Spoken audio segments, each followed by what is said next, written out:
নমস্কাৰ মোৰ প্ৰিয় বন্ধু বান্ধৱীসকল। বহুত দেৰিকৈ আহিছোঁ আপোনালোকৰ মাজলৈ। এইমাত্ৰ আহি পেলাই ঘৰ পাইছোঁহি। পাই পেলাই ভাবিছোঁ আপোনালোকক কওঁ মোৰ বিশেষ এটা কথাটো হৈছে মোৰ শাহুমা অকণমান অসুস্থ দেই। অসুস্থৰ কাৰণে গুৱাহাটীলৈ নিলোঁ। তাৰপিছতে গুৱাহাটীতে ডক্টৰে চালে। আজি এসপ্তাহমানৰ পৰা হৈ আছে। প্ৰথমতে আমি নগাঁৱত দেখালোঁ। নগাঁৱৰ ডক্টৰে গুৱাহাটী ৰেফাৰ দিলে। তাৰপিছতে গুৱাহাটীলৈ গ'লোঁ আৰু মোৰ মাৰ বয়স বৰ্তমান 90 বছৰ হৈছে দেই। আৰু মই যাওঁতে মই শাহুমাক লৈ পেলাই একো ভিডিঅ' বনোৱা নাই বাৰু। তাৰপিছতে হঠাতে কি হ'ল, মাক যেতিয়া গুৱাহাটীলৈ নিলোঁ, তাৰপিছতে দেখালোঁ নেমকেয়াৰত। দেখাই পেলাই মায়ে ক'লে জুবিনক যোনখন হস্পিটেলত ৰখাইছিলে মোক তাতো এবাৰ দেখাই দে। তাৰপিছত তালৈ গ'লোঁ, মানে গুৱাহাটী মেডিকেল কলেজলৈ নিলোঁ মাক। হাঁহি ওলাইছে আৰু এতিয়া। তাৰপিছত মেডিকেললৈ নিলোঁ। নিয়াৰ পিছতে ডক্টৰে সুন্দৰকৈ চাই পেলাই কৈছে আচলতে এয়া মাৰ এতিয়া বয়সৰ বেমাৰ। মাৰ অন্য প্ৰব্লেম নাই। মাৰ মানে হাই প্ৰেছাৰটো আছিলে, প্ৰেছাৰটো বাৰু এতিয়া নৰ্মেল। কিন্তু মানে মাজতে কি হ'ল, ৰ'দত বহি আছিলে, পাছফালে চকীত থৈ পেলাই ৰ'দত বহি থাকোঁতে কিবা এটা কাৰণত প্লাষ্টিকৰ চকী জানে না, এনেকৈ হামখুৰি খাই পৰোঁতে মানে আঙুলিকেইটা দি এনেকৈ পৰিছিলে। পৰাৰ লগে লগে এই আঙুলিকেইটা মানে মৰি গৈছে। সেইটো বিষতে গোটেই গাটো বিষ হৈ গ'ল। তাৰপিছত ডক্টৰে চালে, কৰিলে, ধুনীয়াকৈ চালে। তাৰপিছত কৈছে নাই, মেডিচিন দিলে, এডমিট কৰিবলগীয়া নহয়, কৈছে মেডিচিনতে ভাল হ'ব। তাৰপিছতে আহিলোঁ। আহি পেলাই 6 মাইলৰ আমি অজয় হোটেলত ভাত খালোঁ। আমি গোটেইকেইজনে আৰু দেই। মাক গাড়ীতে গোলা চোলা আনি দিলোঁ। তাৰপিছতে কমলা খাওঁ বুলি ক'লে সেয়াও দিছোঁ। তাৰপিছতে আমি 6 মাইলৰ অজয় হোটেলত জানেই আপোনালোকে ভাত খালোঁ। ভাত খাই পেলাই জাষ্ট এনেকৈ গাড়ীখন মানে মাৰ ওচৰত বহিছোঁ, তেনেকুৱাতে এগৰাকী শান্তা উজিৰ দেই, শান্তা উজিৰ বাইদেউৰ দৰে এগৰাকী মহিলা মোৰ ওচৰলৈ আগবাঢ়ি আহিছে। কৈছে আপোনাক ক'ৰবাত দেখা নিচিনা লাগিছে। মই কৈছোঁ ময়ো আপোনাক মাতো বুলি ভাবিছোঁ, আপুনি বাৰু শান্তা উজিৰ বাইদেউ নেকি?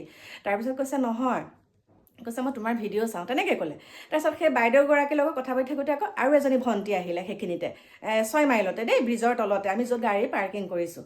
তাৰপিছতে মাইনাজনীয়ে ক'লে আণ্টি ভালনে? বোলো অঁ ভাল, মানে এনেকুৱা অসুস্থ। তাৰপিছত গাড়ীৰ ভিতৰত মাক দেখিলে। তাৰপিছত কৈছে আপোনাৰ ভিডিঅ'ত একদম পোৱা নাইকিয়া, আপোনাৰ মাৰ যে এনেকুৱা আপুনিতো ভিডিঅ' দি আছে। বোলো শুনা, মই বোলো এনেকৈ ভিডিঅ' দিয়া নাই আৰু, কিন্তু মাৰ অসুস্থ হোৱা আজি 15 দিন মানেই হ'ল।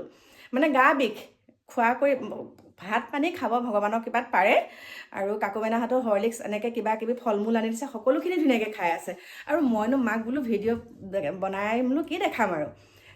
মাস্ক দেখিছে মই খোলাই নাই। আৰু এয়া বেগ আহি ইয়াতে থৈছোঁ, এয়া কমলা লৈ আহিছোঁ। এয়া গৰম পানী বনাই নিছিলোঁ, সকলোখিনি মানে ইয়াতে। মুখ হাতখন মানে ধুই পেলাই চাবোন দি ধুইহে ঘৰলৈ আহিছোঁ। আৰু ভিতৰলৈ সোমাইছোঁ, লগতে জেকেটটো এতিয়া সোমোৱাই আহিছোঁ। তাৰপিছতে মই এতিয়া কথাটো কৈছোঁ যে মোৰ মাৰ বেমাৰ বুলি যেতিয়া প্ৰথম মই নগাঁও নিছোঁ, তেতিয়া কৈছোঁ যে মোৰ মনটো ভাল নহয়, শাহুমা অসুস্থ, মেডিকেলত ভৰ্তি কৰিছোঁ। কিন্তু মোৰ মাৰটো ফটো এখনো দিয়া নাই হয়। মাক মেডিকেলত ভৰ্তি কৰিছোঁ বুলি তেনেকৈ ফটোখন মানে সুস্থ ফটো এখন মায়ে আগতে মোৰ লগত ৰিলছ ভিডিঅ' বনোৱা ফটো এখন দিলোঁ। তাৰপাছতে তাৰ তলতে মোক বহুতে কিবা কিবি ক'লে, মাকক দেখাই আপোনাৰ মা নে শাহু মা নে আপোনাৰ নিজৰ মা? আজি ভণ্টিজনীয়ে সুধিলে মানে মোক। মাৰ ফটোখন তেতিয়া দিলোঁ আৰু তাৰপিছত গ'ল কথা গ'ল। মা কাৰণ সুস্থ অৱস্থাত থকা ফটোৱে দিছোঁ। তাৰপিছত আজি মোক ভণ্টিজনীয়ে প্ৰথম সুধিলে। মই মানে ক'লোঁ আৰু বোলো মাৰ বেমাৰ যে, সেইকাৰণে বোলো গুৱাহাটীলৈ আহিছিলোঁ। তাৰপিছত কৈছে মই ভিডিঅ'ত পোৱা নাই। এনেকৈ কথা পাতিলোঁ। এই খুৰীগৰাকীয়ে যিগৰাকী শান্তা উজি বাইদেউৰ নিচিনা, তেওঁ শুনি আছে আৰু। তাৰপিছতে ক'লে নহয় আপডেটবিলাক পাই থাকিলে ভাল লাগে। বেমাৰটো যে আমি গম পোৱা নাই, এতিয়াহে গম পাইছোঁ, আপুনি কোৱা নাই। মোৰ মানে ক'বলৈ মন যোৱা নাই।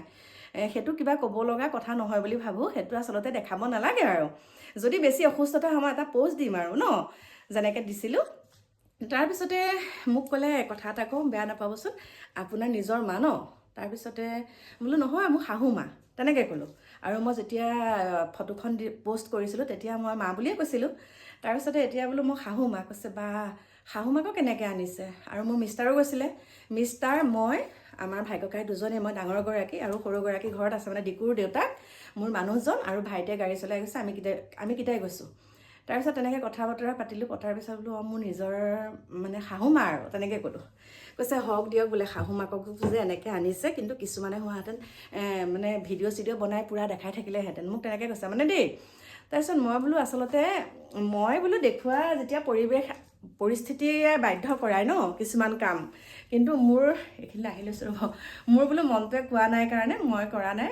বাকী পিছত কি হয় দেখা যাব আৰু। মা বৰ্তমান এতিয়া সুস্থ হৈছে।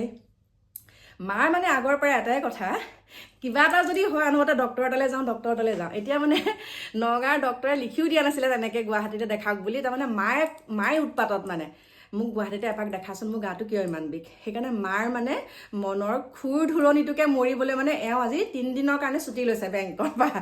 3 দিনৰ কাৰণে ছুটি লৈ পেলাই মানে এতিয়া সুন্দৰকৈ দেখাই আহিলোঁ। এতিয়া আকৌ মনটো খুব ভাল, মনটো বহুত ভাল মানে দেখাই যে আহিলোঁ। তথাপিতো কৈছে মোক কিয় নৰখালে। মই কৈছোঁ মা আপোনাৰ তেনেকুৱা বেমাৰেই নাই ৰখাবলগীয়া। তাৰপিছতে সেয়াই মুখৰ পৰা হাঁহি ওলাই গৈছে আৰু। এতিয়া কৈছে গৰম পানী দে আৰু ৰসগোল্লা খাওঁ। আৰু ডিকুৰ মাকে সেইখিনি যোগাৰ ধৰিব। মই বাৰু এতিয়া কাপোৰ কানি চেঞ্জ কৰি তালৈকে যাম আৰু মই আপোনালোকক তেনেকৈ দেখুৱাওতো নাই, হয়নে নহয়? মাৰ যেতিয়া মানে ইমান নেদেখুৱাওঁ ভিডিঅ'ত, মোৰ মাক লৈ পেলাই মই তেনেকৈ ভিডিঅ' দিছোঁ, মাৰ জন্মদিনত কেক কটা ভিডিঅ' এটা দিছোঁ। বাকী আৰু কেতিয়া দিছিলোঁ মানে ৰিলছ ভিডিঅ' 2 এটা তেনেকৈ বনাওঁ, তেনেকৈ দিছোঁ। মাক ইমান মোৰ কেমেৰাত মানে মই নুলিয়াওঁ মাক, আৰু মোৰ মানুহজনো ইমান তেনেকৈ নোলায়, দেখিছেই নহয় আপোনালোকে।